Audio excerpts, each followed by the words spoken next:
여러분 안녕하십니까? 사이판 진행을 맡은 CBS의 변상욱 기자입니다.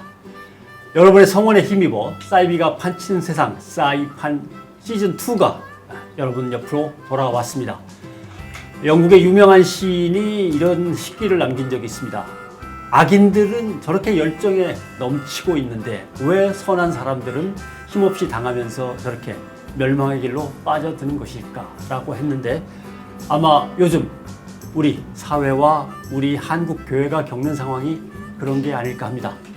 사이비 이단들은 점점 더 열정에 넘쳐서 한국 교회를 갉아내고 무너뜨리고 있는데 왜 우리 선한 성도들과 한국 교회는 당하기만 하면서 이렇게 힘없이 무너져 내려야 되는 걸까? 거기에 대한 답과 명쾌한 또 다른 해결책을 사이판2가 책임지고 전해드리도록 하겠습니다.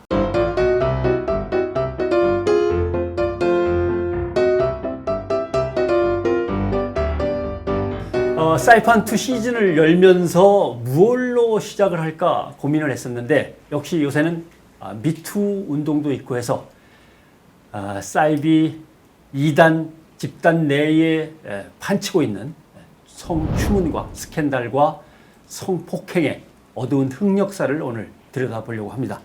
자, 이 자리에는 김경천 목사님 나와 계시고요. 그 다음에 바른미디어의 조미듬 기자님 나와 계시고 기독교 포털뉴스의 정윤석 기자 나와 있습니다. 그리고 CBS의 이단 사이비 전문 추적 기자 송 기자도 나와 있습니다.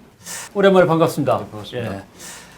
자, 송지열 기자 그리고 정윤석 기자, 조미듬 기자, 김경천 목사님 다들 뵙게 돼서 반갑습니다. 이 이단 사이비와의 전쟁에서 이제 일선에서 싸우고 있는 분들로 진영이 꾸려졌습니다. 뭐부터 얘기해야 될지는 잘 모르겠습니다만 오늘의 주제는 저희가 JMS 정명석 할아버지로 정했습니다. 이 양반 나이도 많은데도 불구하고 여전히 정력적으로 여성들을 노리면서 몹쓸짓을 하고 있어서 오늘은 미투 성폭행의 흑역사와 JMS 정명석을 다뤄보도록 하겠습니다. 사실 옆에 계신 김 목사님은 JMS의 초창기 멤버시기도 하셨죠. 네. 예.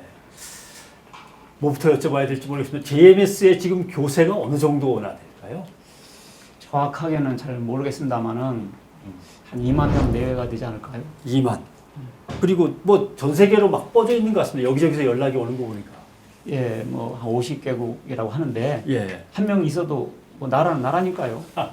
그러니까 한 도명 가서 사무실 하나 차려놓거나 아니면 은신처를 마련해 놓고 있어도 예, 우리는 저 나라에도 선교사를 보냈다 이러는 거군요. 예, 그렇게 되죠. 알겠습니다. 자, 근데 JMS라고 하면 그쪽 사람들이 싫어하나요?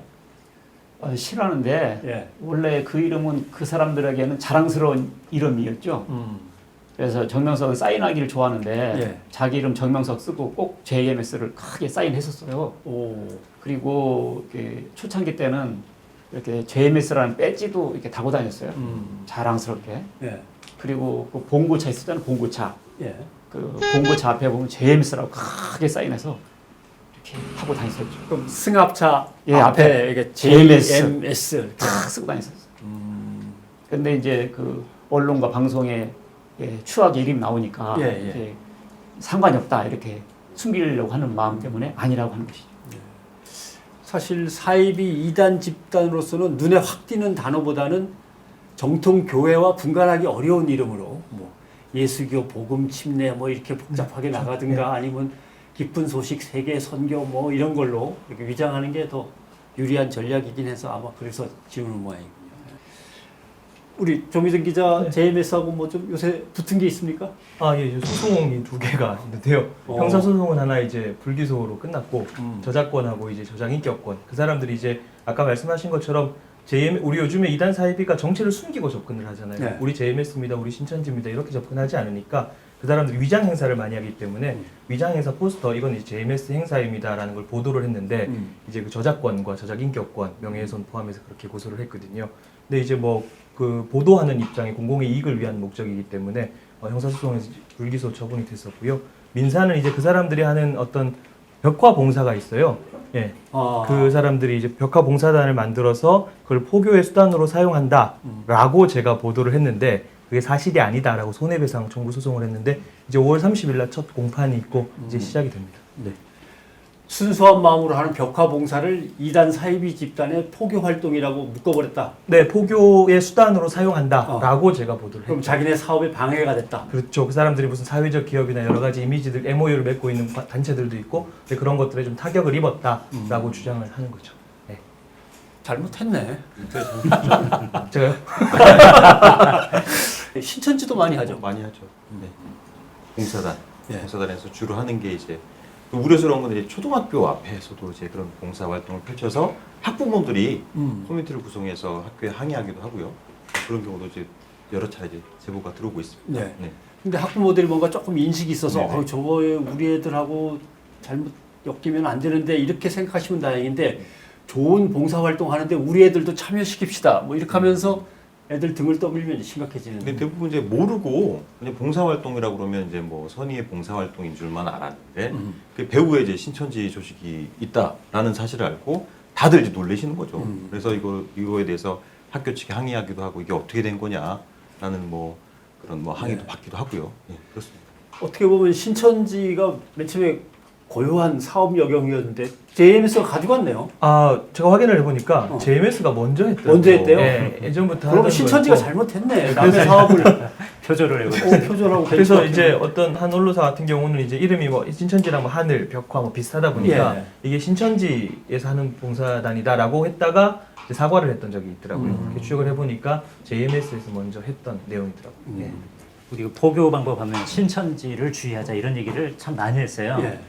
그 물밑에서는 이미 JMS가 문화적인 영역을 꽉 장악을 하고 포교를 해왔고요.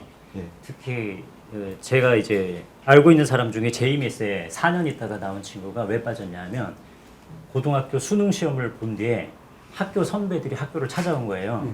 그래서 너희들에게 수능 이후에 여가 선용을 하고 문화적인 어떤 뭐 치어 댄스라든가 모델 강습을 배울 기회를 제공해 주겠다라고 선배가 학교랑 연결해서 각 교실을 다니면서 애들을 모집을 한 거예요. 들어가서 치어 댄스를 배웠는데 알고 보니까 여기가 JMS였던 거예요. 그러니까 전략이 학교의 고민을 받아서 들어가는 전략으로 굉장히 세련됐습니다. 투박하지 않아요. 그러니까 우리는 한국교회에 직접적으로 숨어들어서 타격을 가하는 게 아니고 대학가에서 왔다 갔다 하니까 좀 손이 닿기도 좀 멀고 그래서 방심하고 있던 차에 대학에는 이미 JMS가 상당한 뿌리를 내린 걸로 파악되고 있습니다. 동아리들도 많이 있잖아요. 예. 위장 동아리가 위장 많아서 동아리가 문제죠. 뭐, 예. 그 위장 동아리 한번 얘기를 해봅시다. 뭐 축구. 정명석이 축구를 좋아하니까요. 뭐 한 경기에 50몇 골 넣었다는 얘기도 있고. 신화적인 뭐 응원단, 예, 응원단, 치어리더, 그다음에 어. 모델, 모델. 뭐 이런 것, 악기, 그다음에 실제로 성경 공부하는 반 이런 것들. 근데 뭐 말씀드린 것처럼 아까도 얘기했지만 JMS입니다 이런 게 아니니까 실제로 그 안에 들어가면 축구도 하고 성경 공부도 하고 모델로 대회도 나가고. 근데 그게 다 이제 포교를 위한 동아리. 대학 가면 얼마나 하고 싶은 거 많아요. 그렇죠. 고등학교 때까지 입시를 위해서 이제 공부만 매진하다가 하면은 악기도 배우고 싶고 뭐 여러 가지 활동적인 거 하고 싶잖아요. 그런 것들을 노리는 거죠. 수능이 11월에 끝나면 이미 얘네들이 학교 선배들이라든가 멘토들을 만나서 JMS 포교에 섭외가 돼요. 그리고 입학할 때쯤에는 한 3, 4개월이 지나니까 이미 JMS 신도가 돼서 들어가는 게 굉장히 많습니다. 이 부분에서 김경천 목사님의 이제 도움 말씀을 좀 구해야 될 것 같습니다. 맨 처음에는 동아리가 재밌어서 뭐 춤추는 걸 좋아해서 뭐 응원 연습하는 게 너무 흥미로워서 갔다고 치지만 뭔가 종교로 끌어들이려면 교리라는 걸 설명하고 뭔가 혹하는 게 있어야 되는데 어떤 교리로 어떻게 이제 사람들을 꼬드기는지 한번 설명을 좀 해주시죠. 다 조직이 돼 있고 또 이렇게 축구 선수 출신들이 감독도 해주고 해주니까 야구 뭐 국가대표 출신이라든지 또 전문적인 뭐 모델이나 재즈, 워킹 이런 걸 통해서 무료로 해주니까 돈 받더라도 아주 싼 가격으로 평소 하고 싶었는데 이 사람들이 다 그 수요를 제공해 주니까 그런 다음에 인성 교육을 해야 되지 않냐? 인성 교육. 그러면서 이제 성경의 공부를 시작하는데 성경은 이제 비유로 돼 있다로 시작되죠. 성경은 비유로 돼 있다. 그래서 성경을 비유로 보면 누구라도 다 재림 예수가 될 수 있어요. 예수는 구름 타고 온다고 하셨는데 이 사람들은 구름 타고 오지 않았잖아요. 근데 구름을 비유로 보는 거죠. 그다음에 예수님께서 오실 때는 불심판 한다고 했는데 불심판 안 했잖아요. 근데 어떻게 어떻게 이 사람들이 재림 예수가 될 수 있는가? 불을 말씀으로 비유했다는 걸 보기 때문이죠. 이와 같이 성경을 다 비유로 봐버리면 다 자기가 재림 예수가 될 수 있는 거예요. 결국 성경을 왜곡시키는 거죠. 예. 비유풀이. 그 유명한 비유풀이. 신천지 때문에 비유풀이가 굉장히 유명해졌죠. 그렇죠. 원래 이제 통일교도 마찬가지고 네. 다 비유풀이를 통해서 자기가 재림 주로 등극하는 거죠. 어떻게 보면 뭐 신학적인 전통에서는 그게 다 영지주의, 뭐 네. 그노시즘의 한 부류가 되겠죠. 성경 속에 다 비밀이 잔뜩 숨어져 있고 비밀을 비유로 다 풀어내면은 남보다 훨씬 더 깊은 신앙 영성을 갖고 있을 수 있고 지식을 얻을 수 있다. 뭐 이런 얘기겠죠. 그러면 제이메스 정명석이라고 하는 인물은 이제 시대 구분을 되게 사이비 이단 종교들은 많이 하지 않습니까? 네. 누구의 시대, 누구의 시대, 누구의 시대. 예수 그리스도와의 관계가 어떻게 되는 겁니까? 후계자입니까? 아니면 대리인입니까? 아니면 더 넘어서는 존재입니까? 뭐 삼시대론이라고 하는데요. 예, 구약에는 모세, 모세. 신약에는 예수, 이 시대는 자기 이런 거죠. 예수의 시대는 이제 그렇죠. 신약으로 끝났고, 예수님은 그 시대. 이 시대는 시대는 실패했고. 이 시대. 예. 예수는 실패한 걸로. 예, 예. 뭐 실패했다고까지는 말을 하지 않는데 결국 그 말이 그 말이거든요. 왜냐하면 십자가는 안 져야 했는데 십자가를 졌기 때문에 구원을 완전히 이루지 못했다. 그래서 재수를 왜 하느냐? 대학을 못 갔으니까 재수하지 않냐? 재혼을 왜 하는가? 결혼을 실패했기 때문에 하지 않는가? 네. 왜 재림하는가? 초림 때 못한 것을 완성해야 되니까 한다는 거죠. 예수님이 영이 자기에게 자기에게, 들어왔기 때문에 나를 본 자는 예수를 본 것이고 나를 믿는 것이 예수를 믿는 거다. 예수는 오지 못했는데 자기가 이제 대신 왔다. 그렇죠. 그 시대급 구원이라 그래서 자격도 되게 독특해요.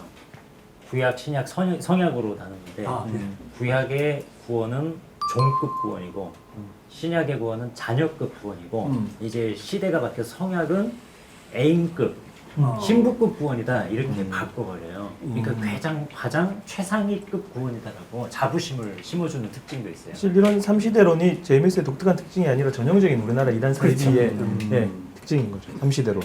A급 구원이라고. 야, 이거 괜찮네. 여러분 신천지는 이게 제사장급 구원이 되는 건데 14만 4천 예, 14만 4천 명에 들어오면 제사장급 구원이 되는데 정명석은 A급 구원, 천국급이라 천국급. 천국급. 예. 구약의 구원과 신약의 구원과 이 시대의 구원 다르거든요. 예, 선영계, 낙원, 천국 이렇게 딱 돼 있어요. 구분돼 있어요. 그렇죠. 아무래도 뭐 클래스가 다른. 근데 이제 사람을 이렇게 외모로 평가하면 안 됩니다만은 정명석 씨 닮았는데. 나랑 눈매가 살짝. 그렇게 명석해 보이진 않거든요. 그리고 말투도 그렇고 뭐 역시 어눌하죠. 배운 것도 그렇고 그런데 이 전체적인 그 교리의 틀이라든가 이 알고리즘을 보면 본인이 직접 만든 건가요? 계시받은 거죠. 근데 통일교에서 배워갖고 나온 건 있겠죠. 근데 그것도 그렇게 말하지 않고 자기가 산에서 계시받았는데 통일교도 일부 전하더라. 왜냐? 문선명은 자기의 세례요한이니까. 그렇죠. 오. 그 예수님의 메시지와 세례요한의 메시지가 비슷했잖아요. 왜냐하면 전투자니까 진리를 어느 정도 그에게도 미리 허용했다. 그런데 이제 그렇게 통일교 출신이잖아요. 그죠? 그렇죠. 통일 출신이라고 하지 않고 네. 자기는 둘러봤다. 다 주인으로서 다 둘러봤다. 이게 입회원서를 예. 갖고 왔는데요. 1974년 11월 15일에 고급 자료네 이거. 통일교 입교한 입회원서가 있어요. 자, 젊은 정명석, 충남 금산 진산교회 소속입니다. 통일교회. 맑을 명자에 이게 주석석자를 쓰는군요. 45년 2월 17일생. 그러니까 세계 기독교 통일신령협회. 통일신령협회장이라고 통일교회 직인이 딱 찍혀 있군요. 예, 네. 그 통일교 하면 딱 섭리가 딱 떠오르잖아요. 마찬가지로 JMS도 섭리신학교를 통해서 목회자를 배출하는데 정명석이 넌 목사 안수를 줘야지 목사 활동을 할 수 있는 거예요. 목사 행세를 할 수 있는 거예요. JMS에서. 그래서 목사님 한 1,000명 정도 이제 JMS 목사들이 있다고 하는데 그 남자 목사들은 거의 없다면서요? 원래 남자 목사들이 많았는데 네, 이제 거의 요즘은 여자 목사들로 교체되는. 집이죠. 제가 그때 JMS 취재를 가서 성경 공부를 하다가 놀란 게 네. 김경천 목사님 많이 보셨겠지만 정말 키가 한 170 되는 여성이 그렇죠. 목회자라고 하면서 옷을 너무 이쁘게 잘 입은 거예요. 그리고 신부들이죠. 소위 말해 착한 몸매를 갖고 목회자라고 하면서 성경을 가르쳐 주니까 근데 거기서 기성교회와 뭔가 다른 매력 같은 게 좀 느껴졌어요. 신천지도 사실은 마찬가지였거든요. 이제 성경 공부를 갈 때 굉장히 외모가 뛰어난 여성이 저를 가르쳐 줬어요. 그래서 취재뿐만 아니라 굉장히 흥미를 자극하는 요소가 있었어요. 근데 이런 것들이 젊은 층들에게는 다른 매력으로 좀 다가갈 요소가 되지 않을까 생각해요. 경각심이 있고 없고 차이가 거기서 나오는 거죠. 우리야 이제 취재하는 입장이니까 경각심을 갖고 그들 이제 만나고 이제 돼야지만 그 조금이라도 이제 교회에 가고 싶다라는 그 마음이 있거나 그리고 또 이제 종교에 대해서 관심이 있다고 하면 그 예쁜 사람이 다가와서 같이 성경 공부를 하자고 하고 굉장히 그렇게 다정다감하게 접근을 하면 넘어갈 수 있을까 싶어요. 네. 이게 명칭도 되게 알아두는 게 굉장히 중요하잖아요. 이단 예강의 첫걸음인데 얘들 명칭이 정명석 선교회가 아니에요. 기독교 좋은 이름 복음 선교회거든요. 기독교 복음 선교회. 기독교 너무 복음 좋은 선교회. 이름이죠. 이 호주에서 조미든 기자님 그때 보도했는데 호주에서 이 JMS의 성 문제를 다룬 보도를 했어요. 근데 그 제목이 뭐였냐면 성폭행범이 이끄는 한국의 밀교 이렇게 밀교. 제목을 달았어요. 밀교라고 하면은 아무도 안 가니까 기성교회가 쓸 수 있는 아주 좋은 명칭을 사용하고 있는 거고 교단 명칭도 JMS 정명석이 안 들어가요. 예수교 대한감리회. 그러니까 정통 감리회는 예수교가 아니라 기독교 대한감리회를 쓰는데 여기는 주로 예수교 대한감리회 명칭을 쓰죠. 예수교 대한감리 진리. 진리책. 네. 예수교 대한감리라는 교단이 있고요. 따로 있죠. 네, 따로 네. 있고 예수교 대한감리 진리라는 이름을. 그리고 교회 또 위장교회 뭐 그 사람 교회는 아니지만 굳이 교회라고 표현을 했을 때 그 이제 교회 이름을 정명석 필체가 특유의 필체가 있어요. 그렇죠. 예, 그 이제 휘갈겨 쓰는 필체가 있거든요. 그걸로 이제 보통 간판을 많이 사용을 하죠. 예. 거기에 주로 모이는 사람들의 이제 성향이나 계층 같은 걸 보면 어떤 사람들이 주로 많았습니까? 2012년도인가요? 그때 JMS 신도들이 대거 탈퇴를 하면서 기자회견을 했던 적이 있어요. 그때 그래서 이제 뭐 그때 상록 씨의 실체가 드러나기도 했고 동영상이 이제 돌았죠. 그때 그 탈퇴자 중에 한 분이 군인들이 그렇게 많다라고 얘기를 하시더라고요. 출신들이 JMS에 꽤 있다 그런 얘기를 하셨어요. 목사님 그거에 대해서 좀 아십니까? 예, 뭐 그때 40-50명 된다 이런 말을 들렸어요. 그래서 그 사람들이 이제 10년, 20년 가니까 이제 계급들이 또 많이 올라갔고 또 사람들이 또 의리 있잖아요. 의리. 네. 한번 믿으면 간다 뭐 이런 거. 그러니까 그냥 우리는 세계 역사를 책임진다 뭐 이런 영웅심이 작용하지 않았는가. 지금 그러면 장성급도 꽤 있다는 얘기인데 글쎄. 라고 추측을 하는 거죠. 알 수는 없지만 네, 라고 네. 추측을. 네. 뭐 격변기에 뭐 많이들 예편하셨을 가능성도 네. 있고 오늘 주제는 JMS 정명석의 뭐 전반적인 상황도 봐야 되지만 도대체 왜 전자발찌를 차게 됐는가 이제 그게 핵심 아닙니까? 원래 여성을 좋아하기 때문에 그 여성 하면서 여대생들을 그렇게 노리는 겁니다. 원래 여성을 뭐 싫어하는 사람 있겠습니까만은 좀 그런 면에 있어서 한이 맺혔던 것 같아요. 시골에서 늘 살았고 가난하고 못 배우고 못생겼다라는 한이 있었던 것 같아요, 이 사람이. 그러니까 이제 서울의 이대생 뭐 이런 환상이 있었겠죠. 그래가지고 서울에 올라가지고 이대 앞에서 이렇게 전단지를 한동안 나눠주고 그런데 자기가 성경 공부하니까 뭐 사람들이 몰려들고 오는 거죠. 뭐 자기가 이제 뭐 주님이라 하니까 뭐 부귀와 명예와 권력과 모든 것이 다 해결되지 않습니까? 그렇게 처음부터 좀 이렇게 성적으로 문란하고 이렇게 뭐 약간 변땡스러운 뭐 이런 모습도 있었던 건가요? 거기서는 선악과 따먹었다는 것을 선악과를 여자 성기로 보고 그러니까 아담 하와가 선악과 따먹었다는 것이 하와와 성관계를 했다고 풀어요. 그러니까 뭐 원죄가 성이에요. 성 원죄가. 그러니까 성관계를 하지 않는 것이 원죄를 벗어나는 길이에요. 그래서 따먹었다 우리 그런 흔히 남자들이 쓰는데 예. 그걸 성관계했다는 은어로 그 사람들 받아들여요. 그래서 이런 인류의 타락을 깨달은 분인데 자기가 타락할 것이라고 생각지도 못했고 예수님은 마음의 음욕만 품어도 가능함이라 했잖아요. 그러니까 이 양반은 재림 예수니까 마음의 음욕도 품지 않는 완벽한 사람이라고 생각했었던 거죠. 그러면 그분이 뭐 만지시거나 어떻게 하는 거는 이미 그런 음욕을 넘어선 그렇죠. 아주 순수하고 거룩한 행위다라고 예. 받아들이게 되는 거고. 예.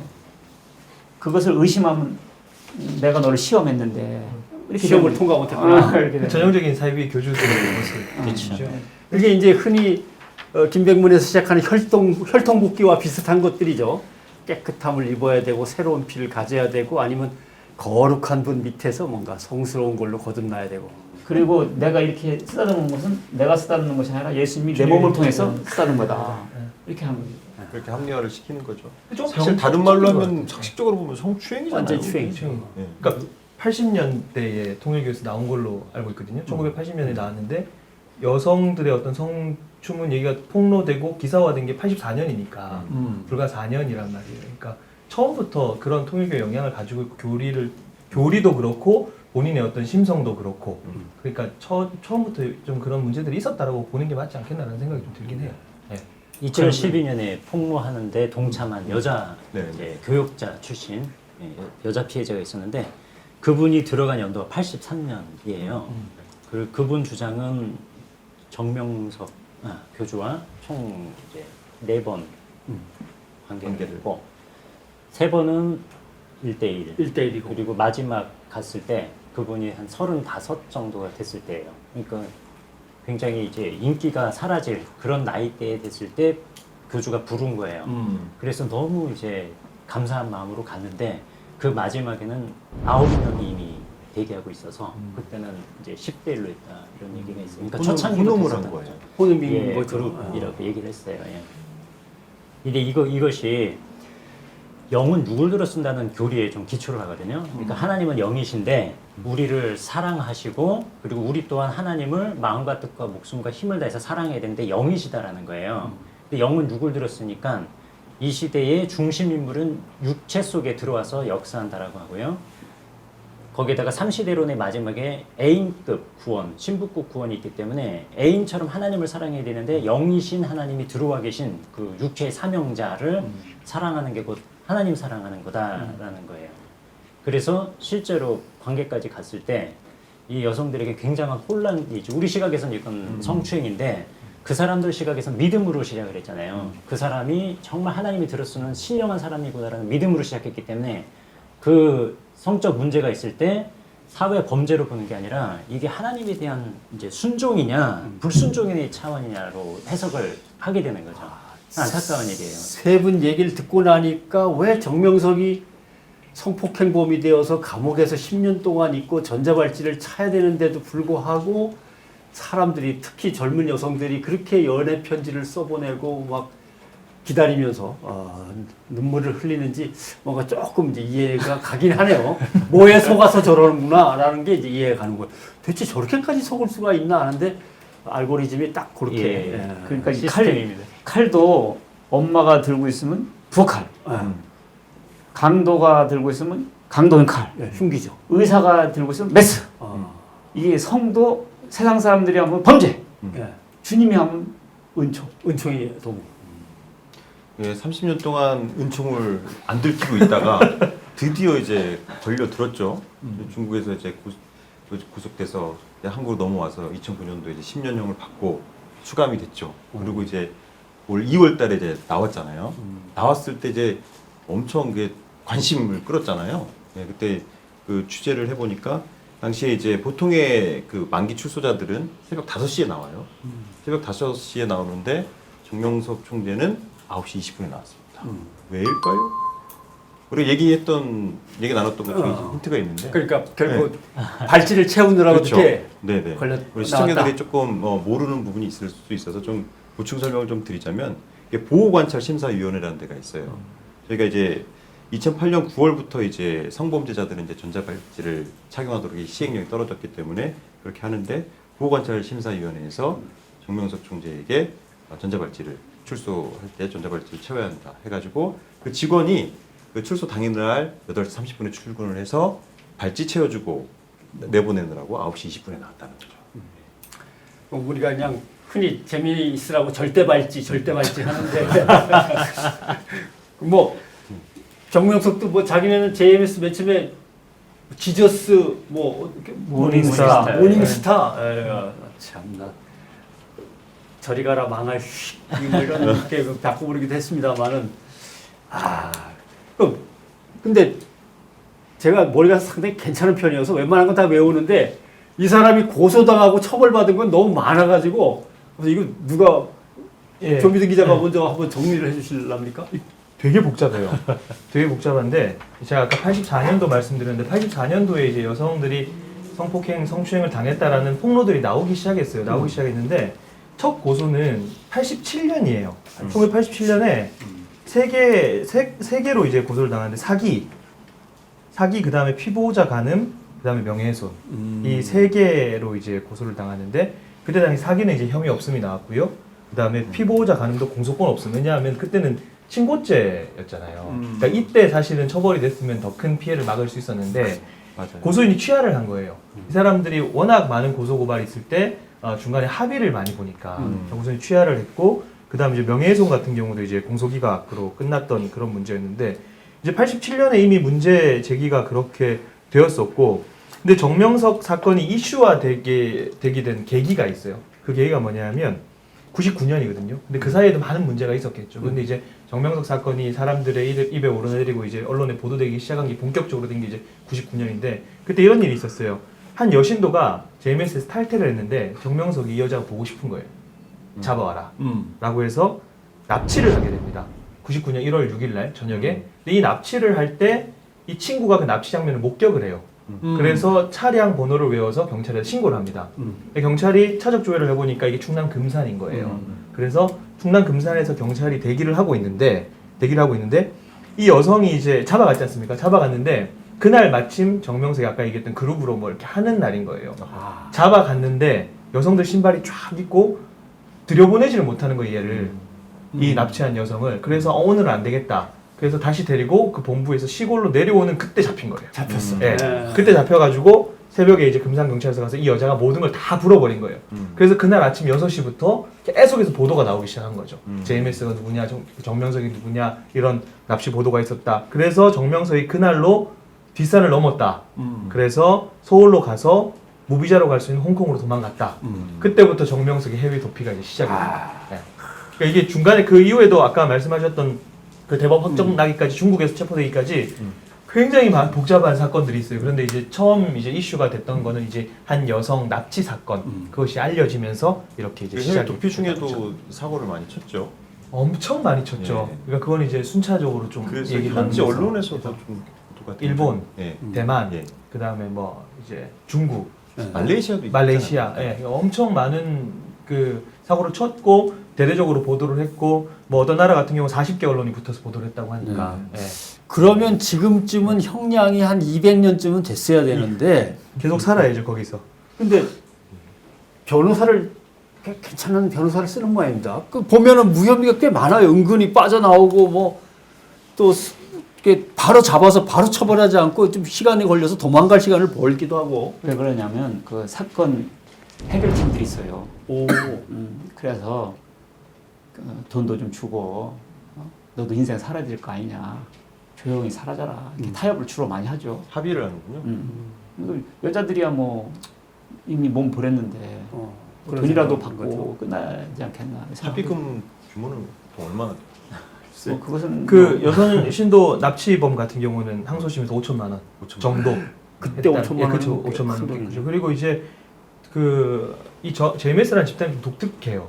그러니까 검경 소위 말하는 그런 것들에 좀 이제 많이 좀 기대는 그런 모습이 있는데 이 여성 그 납치 사건에서 정명석이 결국 무혐의를 받거든요.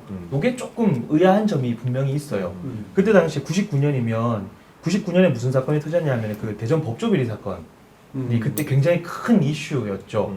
그 터졌는데 그때의 그 대전에 있던 차장 검사가 이제 그 일에 연루돼서 이제 옷을 벗었습니다. 벗었는데 정명석이 그때 당시 주소가 서울이었는데 대전으로 급하게 옮겨요.